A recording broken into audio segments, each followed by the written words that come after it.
BBA, BCA, BCom computer కోర్సులో 100% placement లభించే ఏకైక డిగ్రీ కాలేజ్ కూకట్పల్లిలోని i3 డిగ్రీ కాలేజ్ 8367215215. హలో అండి, అందరికీ నమస్కారం. నా పేరు మాధురి. ప్రజెంట్ మనతో పాటు ఉన్నారు life coach, motivational speaker, astrologer Hariraghupriya గారు. నమస్కారం అమ్మా. నమస్తేనండి మాధురి. ఈ మధ్య కాలంలో ఎక్కువగా ప్రతి ఒక్కళ్ళు కూడా ఆత్మ, పరమాత్మ వీటికి సంబంధించి చాలా ఆసక్తి చూపిస్తూ ఉన్నారు. అసలు మనిషి చనిపోయిన తర్వాత ఆత్మ ఎక్కడికి వెళుతుంది, ఎప్పుడు మళ్ళీ వేరొక శరీరం తీసుకుంటుంది, దీని గురించి అంటే చాలా తెలుసుకోవాలనుంది. మళ్ళీ పుడతారు, పూర్వజన్మలో వాళ్ళు ఏమేమి చేశారు, మళ్ళీ వాళ్ళ దగ్గరికి కూడా వీళ్ళు వెళ్తారు. కొంతమందికి ఆ స్పృహ ఉంటుంది అంట కదా. అవును, అలాంటి వాళ్ళందరూ మన రీసెంట్ గా కూడా ఎక్కడో జరిగిందమ్మా మన ఇండియాలోనే. సో ఒక 13 ఏళ్ల పాప తనకి గుర్తొచ్చింది, పూర్వజన్మ గుర్తొచ్చింది, వెళ్ళి వాళ్ళని కలుసుకుందంట. ఇలాంటివన్నీ అసలు ఎలా పాసిబుల్ అవుతుంది అంటారమ్మా? దీని గురించి తెలుసుకోవాలి. ప్రాక్టికల్. మొన్న ఒక పిల్లాడు కూడా సేమ్ యూట్యూబ్ లో చూశాను. ఒక పిల్లవాడు తన గత జన్మలో ఎవరైతే చంపారో అతన్ని వెతికి పట్టుకుని ఆధారాలతో సహా మొత్తం ప్రూఫ్ చూపించి పోలీసులకి ఆ వ్యక్తిని పట్టించాడనమాట. అంటే పునర్జన్మ ఉంది అని శాస్త్రం, అది దాన్ని ఎవరు కాదనడానికి లేదు. అయితే ఈ ఆత్మ ఎలా తీసుకుంటుంది, అసలు ఆత్మ అనేది ఉందా అంటే చాలా సందేహాలు వస్తాయి. కొంతమంది ఉంది అని తెలిసి కూడా ఏమంటారు, అబే ఆత్మ ఏముంది, ఏమీ లేదంటారు. కానీ ఆత్మ అనేది మనలోనే ఉంటుంది. ఆత్మ లేకుండా శరీరం అనేది ఉండడం కష్టము, లేదు అసలు. అది లేదు, ఆత్మ లేదు అంటే కనుక దానికి డెడ్ బాడీ అని అంటాం కదా, శవం అనే అంటాము. శవంలోకి అమ్మవారు అంటే ఆత్మ చేరడాన్ని శివము, అప్పుడు శివం అంటారు. ఆత్మ పోతే శవం అయిపోతుంది. అయితే ఈ ఆత్మ అనేది శక్తి, అమ్మవారు. అంటే మనకి ఆది దంపతులు శివుడు అమ్మవారు, వీళ్ళిద్దరే. శివము అనేది ప్రాపంచికము, అమ్మవారు అనేది లోపల ఉన్న ఆత్మ. అయితే ఇది పోయిన తర్వాత ఈ ఆత్మ ఎక్కడికి వెళుతుంది అనే అంశంలో చెప్పాలి అంటే కనుక చాలామంది ఏమంటారంటే ఎక్కడికో అక్కడికి వెళ్ళిపోతుంది, ఏదో రకంగా అవుతుంది, అసలు ఆత్మలు ఉన్నాయా, ఇలాంటివి ఉన్నాయని తెలిసి కూడా కావాలని చేస్తూ ఉంటారు. అయితే ఆత్మ అనేది ఉన్నది. మనం కూడా అంటూ ఉంటాము, మనకి వీటిలో కూడా చెప్తుంటారు, శాస్త్రాల్లో కూడాను. జీవాత్మ పరమాత్మ అంటారు. జీవాత్మ పరమాత్మ అంటే మనలో ఉన్న ఆత్మే జీవుడు, ఆ జీవుడే ఆత్మ. అది లేనప్పుడు ఇది అవుతుంది. అయితే దీని యొక్క ప్రయాణం ఎలా ఉంటుంది అంటే కనుక ఈ చనిపోయిన తర్వాత మొదటి 11 రోజులు ఈ ప్రాణము ఆ ఇంటి కుటుంబాన్ని పట్టుకుని తిరుగుతూ ఉంటుంది. ఆ శరీరాన్ని చూసి తగలబెట్టే వరకు ఆ శరీరాన్ని చూస్తూ బాధపడుతుంది. ఎందుకు? మమకారం కదా, ఇన్నాళ్ళు ఆ శరీరంతో ఇది నడిచింది కదా. దీనికి చిన్న ఎగ్జాంపుల్ చెప్తాను. మన కారు ఉంది, మన కారు మన బాడీ, ఆ లోపల ఇంజిను ఆత్మ.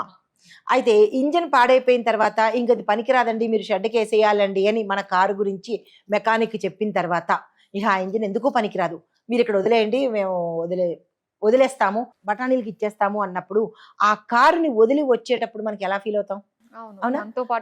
మనతో పాటు ఇన్నాళ్ళు ట్రావెల్ చేసింది అని చెప్పి అచ్చొచ్చింది అనుకుని మనం ఎలాగైతే ఫీల్ అవుతామో, ఈ ఆత్మ కూడా ఇన్నాళ్ళు నేను దీన్ని నడిపాను, దీనితో నడిచి ఉన్నాను కాబట్టి దాని మీద మమకారం పెట్టుకుంది, దాన్ని ఎంతో అందంగా తీర్చిదిద్దింది, దానికి పోషణ చేసింది.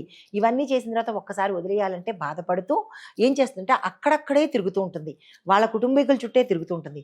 అది ఎలా వెళ్ళాలి అంటే కనుక మనకి శాస్త్రరీత్యా చెప్పినట్టుగా ఈ 11 రోజులు ఈ కొడుకు కానీ లేదా వాళ్ళ బంధువులు కానీ పెట్టిన పిండ ప్రదానాల వల్ల ఒక్కొక్క రోజుకి ఒక్కొక్క, అంటే చనిపోయిన తర్వాత దానికి రూపురేఖలు ఉండదు, కానీ రూపురేఖలు లేనప్పుడు ఈ యమధర్మరాజులు తీసుకెళ్తున్నప్పుడు 48 రోజుల పాటు ఈ ప్రయాణం సాగుతూ ఉంటుంది. ఈ ఆత్మని బట్టి గట్టిగా లాగి యమదూతలు వచ్చి తీసుకువెడుతూ ఉంటారు. రావడానికి చాలా భయపడుతుంటారు. ఇంకొకటి, ఈ విషయాలన్నీ గరుడ పురాణంలో చాలా వివరంగా చెప్పడం జరిగింది. అయితే నేను ఇక్కడ క్లుప్తంగా చెప్తాను. అయితే ఈ యమధర్మరాజులు ఈ చనిపోయే ముందు ఈ మనిషికి కనపడేటప్పుడు ఆ రూపురేఖలు చూడలేక వీళ్ళు ఏం చేస్తారంటే మలమూత్రాదులు విసర్జిస్తారు. ఆ భయానికి బతికుండంగానే ఇంకా కొన్ని గంటల్లో పోతున్నాడనగా వాళ్ళు వచ్చేస్తారు. వచ్చేసిన తర్వాత ఆ వాళ్ళ యొక్క రూపురేఖలు చూడలేక మలమూత్రాలు ఎక్కడ కూర్చుంటే అక్కడ ఆ ప్రాణికి జరిగిపోతుంటుంది, అప్రయత్నంగా జరుగుతుంది. ఆ తర్వాత వీళ్ళు తీసుకెళ్తారు. ఈ తీసుకెళ్లేటప్పుడు ఈ 11 రోజుల పాటు ఈ పిల్లలు పెట్టిన పిండము అంటాం కదా, ఆ పిండంతో వెళ్ళేటప్పుడు మొదటి రోజు పిండము అంగుష్ట మాత్రం ఉంటుంది, బొటన వేలు. రెండో రోజు పెట్టినప్పుడు అరచెయ్యి ప్రమాణంలో తయారవుతుంది. అంటే ఈ పెట్టిన ఈ పదార్థంతో ఆ భగవంతుడు శరీరాన్ని ఇస్తాడనమాట. మామూలు మళ్ళాంటి 6 ప్యాక్ శరీరం కాదు, అనుభవైక శరీరము, అంటే కర్మను అనుభవించడానికి ఇచ్చే శరీరం అనమాట అది. మూడో రోజుకి వచ్చేటప్పటికి కాళ్ళు, నాలుగో రోజుకి వచ్చేటప్పటికి మొండెము, ఇలాగా ఒక్కొక్క రోజుకి ఒక్కొక్క ఆకృతి అవయవాలు ఇస్తాడు. ఇచ్చిన తర్వాత 11 రోజులు అయిపోతుంది. ఈ 11 రోజులు అయిపోయిన తర్వాత 12, 13 ఉంటుంది కదా. ఈ 12, 13 ఈ 2 రోజుల్లో పెట్టే ఈ పిండము ఆ దేహం యొక్క ఆకలి తీర్చుకుంటుంది. 11 రోజులు అయిపోయింది కదా అని చేయి దులుపుకుని అందరూ వెళ్ళిపోతారు. 12, 13 చెయ్యకపోతే ఈ దేహంతో ఆకలి తీరక, దప్పిక తీరక ఆ పెట్టే పిండము, వదిలే నీళ్లు వీళ్ళకి ఆహారం అన్నమాట. ఈ ఆహారంతో 86,000 యోజనాల పాటు నడుస్తారు. అన్ని మైళ్ళు నడుచుకుంటూ వెళ్తారు. 5 రకాల దుర్గమమైన బాట నడుస్తారు. ఈ బాటలు అంటే వాటిలో చాలా రకాలు ఉన్నాయి. అసిపత్ర వనము అని, తామ్రవనము అని, ఇలాగ రకరకాల మార్గాలు ఉంటాయన్నమాట. దుర్గమమైన అది వైతరణి నది, అవన్నీ మనకి గరుడ పురాణంలో వస్తాయి ఒక్కొక్క అంశంలో.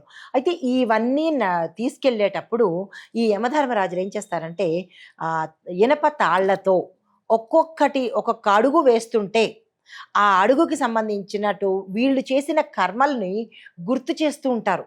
నువ్వు భూలోకంలో ఇలా చేసావు కదా, కాబట్టి ఈ శిక్ష అనుభవించు అని ఇనప ముళ్ళులు కలిగినటువంటి కొరడాలతో కొడుతుంటారు. దుర్భాషలు ఆడుతూ ఉంటారు. ఆడుతూ వాళ్ళని హింస పెడుతూ వీళ్ళు చేసిన పనులు, అకృత్యాలు, పాపాలు గుర్తు చేస్తూ ఆ ప్రాణిని నడిపించుకుంటూ వెళ్తారు. 48 రోజుల పాటు వీళ్ళు ఆ నరక యాతన అనుభవించుకుంటూ ఆ 49వ రోజు యమపురి ద్వారానికి చేరతారనమాట.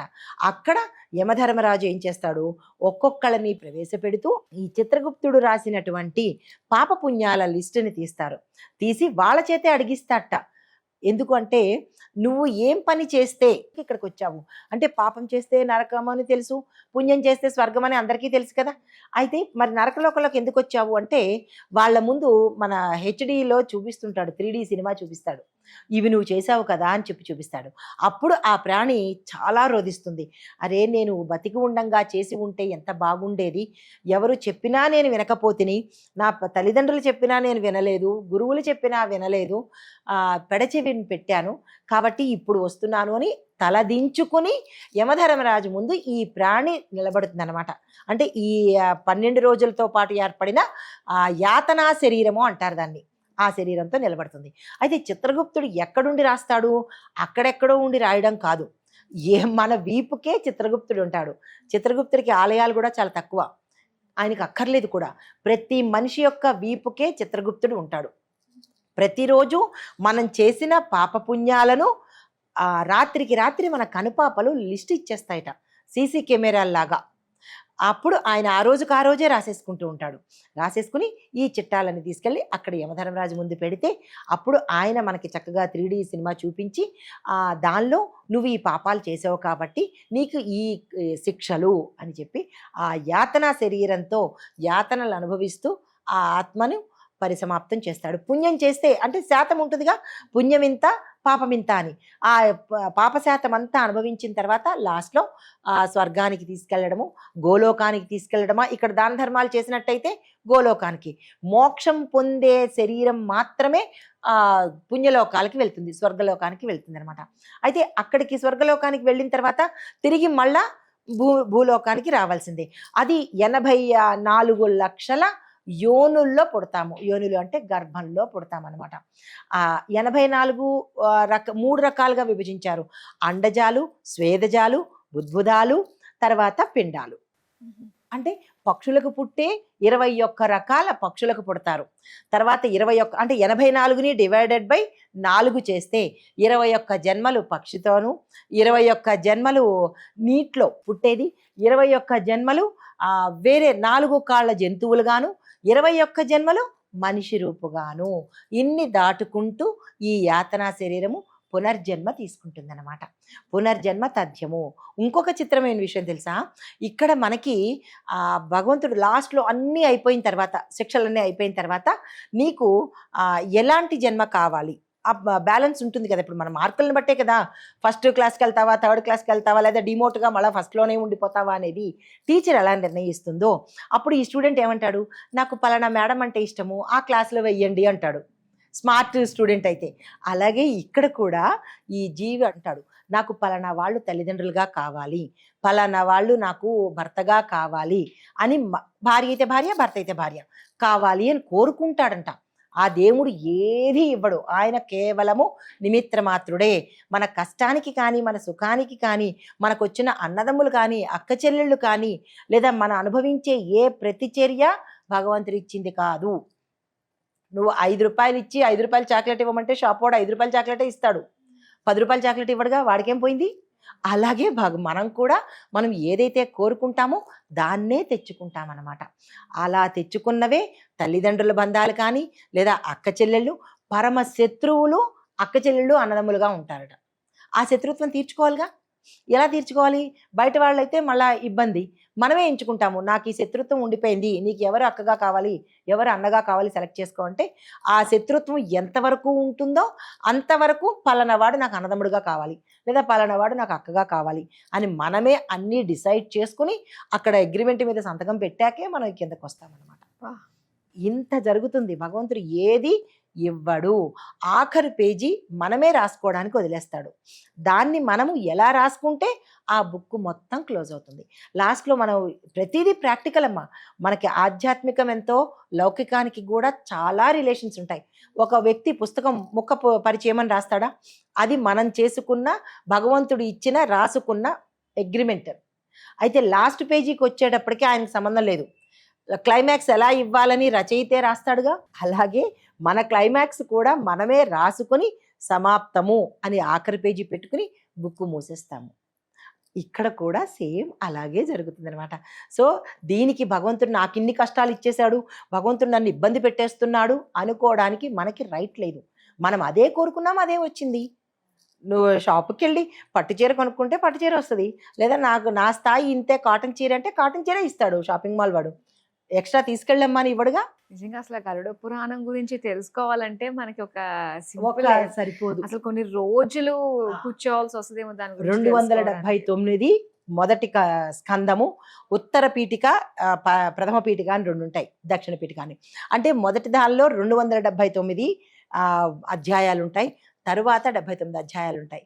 ఇది చాలా అంటే భగవద్గీత మనిషి భూమి మీద ఎలా బతకాలో నేర్పిస్తుంది. గరుడ పురాణం ప్రతి ఒక్కళ్ళు చదవాలరా. అయితే అదేం చెప్తుంది తెలుసా, మనిషి ఎలా బతకూడదో చెప్తుంది. ఇవన్నీ చదువుతుంటే అమ్మో ఈ పాపానికి ఇంత శిక్ష ఉందా, ఈ చిన్న అసత్యం మాట్లాడినందుకే ఎంత పెద్ద శిక్ష తెలుసా. అసత్యం అంటే అబద్ధం మాట్లాడడానికి కూడా ఒక పరిమితి ఇచ్చాడు భగవంతుడు. ఏమనంటే ధన మాన ప్రాణ విత్తములందు బొంకవచ్చున్ అంటే, అది మన న్యాయమైన డబ్బు అన్నప్పుడు అక్కడ అబద్ధం చెప్పొచ్చు. మనం మానం పోతోంది అని అనుకున్నప్పుడు, ఇప్పుడు మానం అంటే జస్ట్ లైక్ దట్లే మనమే కావాలని వదిలేసుకుంటున్నాం మానం, కానీ అది నిజంగా మానం మీద ఇబ్బంది వచ్చినప్పుడు ఆ సమయంలో బొంకవచ్చును. బొంకడము అంటే అబద్ధం చెప్పటము. ధన మాన ప్రాణము, ప్రాణం మీదకి వస్తున్నప్పుడు అబద్ధం చెప్పాలి. ధన మాన ప్రాణ విత్తములందున్, విత్తము అంటే అదే ధనం కోసం, మన ధనం మనకి రావాలి అన్నప్పుడు అది న్యాయార్జితమైన ధనం కోసమే సమా, మళ్ళీ పక్కవాడి ధనం కోసము అబద్ధం చెప్పకూడదు అనమాట. ఇది మనకి సులువు సూక్తి కూడా ఇచ్చింది. మనం ఇవి తప్ప మిగతా వాటన్నిటికీ సులువుగా ఊపిరి తీసినంత ఈజీగా మనం అబద్ధాలు ఆడేస్తున్నాం అనమాట. సో ప్రతి దానికి శిక్ష అనేది ఉంది, ప్రతి దానికి రక్ష కూడా ఉన్నదనమాట. కానీ భూమి మీదే జీవితం అనుకుంటున్నాం, కానీ వన్స్ ఆత్మ వెళ్ళిపోయిన తర్వాత కూడా ఆత్మ పడే ఆ ఇబ్బందులు అవన్నీ కూడా చాలా ఉన్నాయి. అసలు చాలా అసలైన లైఫ్ అది కూడా నిజంగా ఆత్మ ప్రయాణం కూడా ఉంటుంది, ఉన్నది శాస్త్రం. అది 18 పురాణాల్లో గరుడ పురాణం ఒకటి. ఇది ఎవరు నాన్ సెన్స్ గోన్ సంచు అనడానికి లేదు. అది శ్రీ మహావిష్ణువు గరుత్మంతుడికి ప్రత్యక్షంగా చెప్పిన పురాణం అది. గరుత్మంతుడు మన తరపు నుంచి ఒక ప్రాణి భూలోకంలో ఏ తప్పిదాలు చేస్తే ఏ శిక్ష వస్తుంది పరమాత్మ అని అడిగినప్పుడు ఆయన చెప్పిన మాటలే, ఆయన చెప్పిన మార్గమే ఈ గరుడ పురాణం అన్నమాట. ప్రతి ఒక్కళ్ళు చదవాలి, గరుడ పురాణం ఇంట్లో ఉంచుకోవచ్చు కూడా. కానీ కాకపోతే దానికి కొన్ని నియమ నిబంధనలు ఉన్నాయి. చదివేటప్పుడు హరిహి ఓం అనాలి, చదువు అయిపోయిన తర్వాత కూడా హరిహి ఓం అనొచ్చు. ఇక్కడ ఇంకో విషయం కూడా చెప్పాలి. భగవద్గీత చనిపోయిన వాళ్ళకి పెడుతున్నారు, అప్పుడు మాత్రమే పెట్టాలి అంటున్నారు. చాలా తప్పది. ఆ భగవద్గీత చనిపోయిన వాళ్ళకి పెట్టమని ఏ పురాణ పురుషుడు చెప్పాడో నాకైతే తెలియదు, కానీ అక్కడ పెట్టవలసింది గరుడ పురాణము. దాన్ని తీసుకెళ్లి భగవద్గీత పెట్టవలసింది పూజా మందిరంలో తీసుకెళ్లి అక్కడ పెడుతున్నారు. గరుడ పురాణం పెట్టవలసిన చోట ఇది పెడుతున్నారు, ఇది పెట్టవలసిన చోట ఇది పెడుతున్నారు. కనీసము ఇప్పటికైనా మారండి. చనిపోయిన తర్వాత పెట్టవలసింది కాదు, బతికుండంగా పెట్టవలసింది మాత్రమే భగవద్గీత. ఈ తప్పిదం చెయ్యకూడదు మనము. ఇక నుంచైనా అది భగవద్గీతను ఎక్కడ ఉంచాలో అక్కడ ఉంచాలన్నమాట. చాలా చక్కగా ఆత్మ ప్రయాణం చేయించేసినందుకు ధన్యవాదాలమ్మా. నమస్తేనన్నా.